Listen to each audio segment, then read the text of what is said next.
जय हिंद दोस्तों। Hindenburg research और अडानी ग्रुप, ये दो नाम जो छाए हुए हैं हमारे नेशनल मीडिया, सोशल मीडिया से लेकर अब तो हमारे पार्लियामेंट हाउस तक में।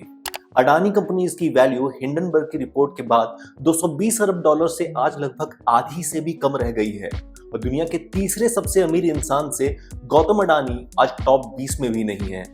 और ये सब कुछ होना शुरू हुआ 24 जनवरी 2023 को, जब हिंडनबर्ग रिसर्च, एक अमेरिकन रिसर्च फर्म ने अपनी 106 पेज की रिपोर्ट जारी की अडानी ग्रुप के बारे में और आरोप लगाया stock market manipulation, accounting fraud और इंस्टीट्यूशनल करप्शन का। और ऑलरेडी जिसके बारे में ना जाने कितने ही वीडियोस और न्यूज आ चुके हैं। लेकिन दोस्तों, आज हम हमारी इस वीडियो रिपोर्ट में इन सभी आरोपों को समझेंगे और ये भी कि क्या ये किसी कंपनी विशेष पर टारगेट था, एक फैक्चुअली करेक्ट इन्वेस्टिगेशन के साथ, बिना किसी मैलिशियस इंटेंट के, या फिर खुद इंडिया की ग्रोथ स्टोरी, दुनिया की 5वीं लार्जेस्ट इकोनॉमी पर पिन पॉइंटेड टारगेट जैसा अडानी ग्रुप ने अपने हिंडनबर्ग को दिए 400 पन्नों के जवाब में कहा, और जो apprehension same to same national media और फॉरेन मीडिया दोनों में लोग कर रहे हैं। पर दोस्तों, सबसे पहले ये हिंडनबर्ग रिसर्च है कौन? साल 2017 में नेथन एंडरसन, एक फाइनेंशियल एनालिस्ट द्वारा बनाई गई हिंडनबर्ग रिसर्च एक रिसर्च फर्म है जिसका काम है पूरी दुनिया में वैसी कंपनीज को एक्सपोज करना या टारगेट करना जो फाइनेंशियल या स्टॉक फ्रॉड में संलिप्त हो। लेकिन दोस्तों, ये कोई विश्व कल्याण के लिए नहीं होता, बल्कि ऐसा करके ही हिंडनबर्ग पैसे या रेवेन्यू बनाती है। कैसे? ऐसे एक आम इन्वेस्टर हमारे जैसे सोचते हैं कि जब हमारे लिए गए शेयर्स के प्राइसेस ऊपर जाएं तब प्रॉफिट बनेगा, जो बिल्कुल सही भी है। लेकिन एक और तरीका है दोस्तों, जहां आपके लिए गए शेयर्स के प्राइसेस नीचे जाएं तो आप बनाते हैं मुनाफा, और इसे कहते हैं शॉर्ट सेलिंग।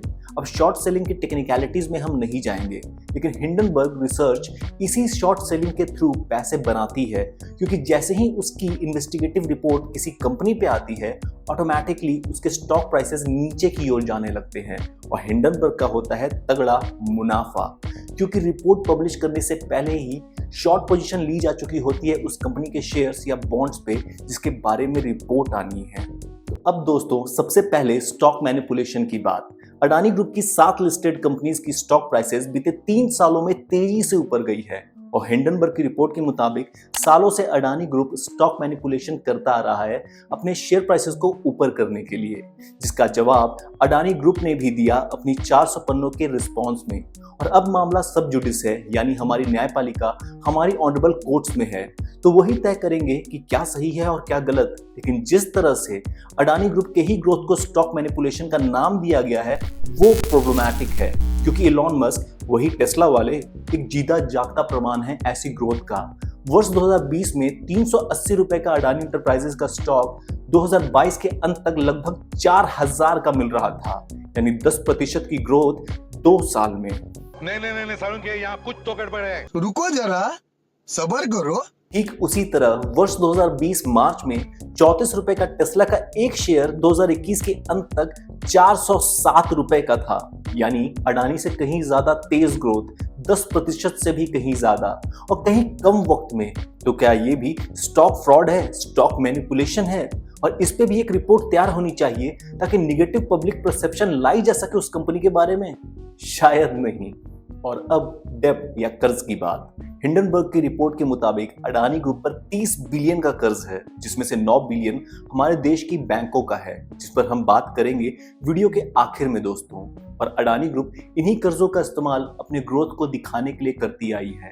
लेकिन दोस्तों, शायद ही कोई भी इंडस्ट्रियलिस्ट या फिर कॉर्पोरेट हाउस कर्ज का इस्तेमाल नहीं करती हो अपने बिजनेस एक्सपेंशन और बाकी कामों के लिए। और इस डेब्ट लोड को अडानी ग्रुप धीरे धीरे कम भी कर रहा है, जैसा उन्होंने अपने 400 पन्नों के जवाब में भी कहा। उदाहरण के लिए खुद अमेज़न को लीजिए, जिस पर 2022 के अंत तक 67 बिलियन डॉलर्स का लॉन्ग टर्म कर्ज है, या इलॉन मस्क, जिन्होंने 13 बिलियन डॉलर्स का कर्ज लिया सिर्फ ट्विटर की एक्विजिशन में। बाकी स्पेसएक्स और टेस्ला की तो हम बात ही नहीं कर रहे, जो अडानी से कहीं ज्यादा है। लेकिन अगेन, कोई भी रिपोर्ट, बिल्कुल भी नहीं। अब नेपोटिज्म और मनी लॉन्ड्रिंग की बात।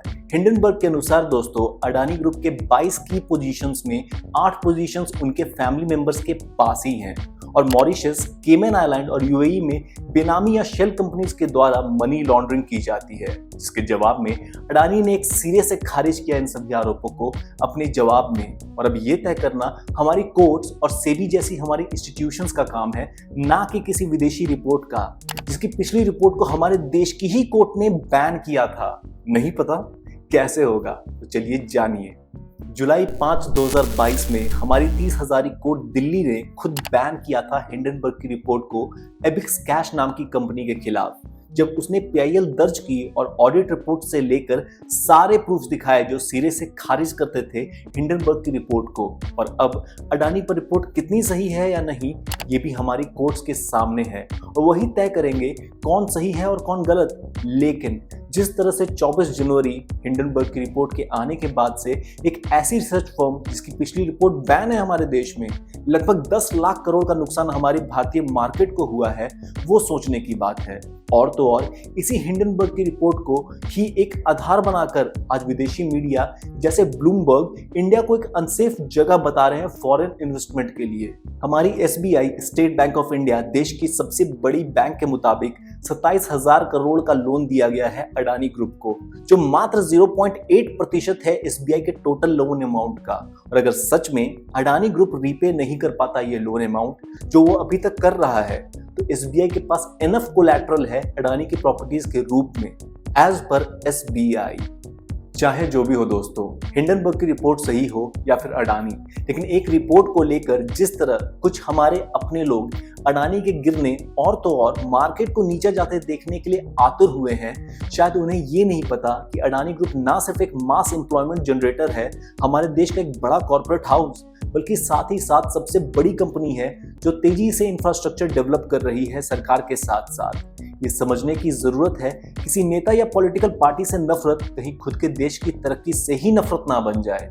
बाकी मामला अब सब जुडिस है और अडानी बाउंस बैक के हैशटैग के साथ साथ वापस शेयर मार्केट नॉर्मलाइज हो रहा है। तो अब अडानी सही है या हिंडनबर्ग की रिपोर्ट, ये तय करना हमारी जुडिशरी का काम है और उसका निर्णय सबसे ऊपर है, ना कि किसी और का। उम्मीद करता हूँ ये वीडियो रिपोर्ट आपको अच्छी लगी होगी, इन्फॉर्मेटिव लगी होगी। तो अपने थॉट्स जरूर बताएं कमेंट बॉक्स में और चैनल को सब्सक्राइब करें। मिलते हैं हमारे अगले वीडियो में एक और इन्फॉर्मेटिव वीडियो में। तब तक के लिए जय हिंद।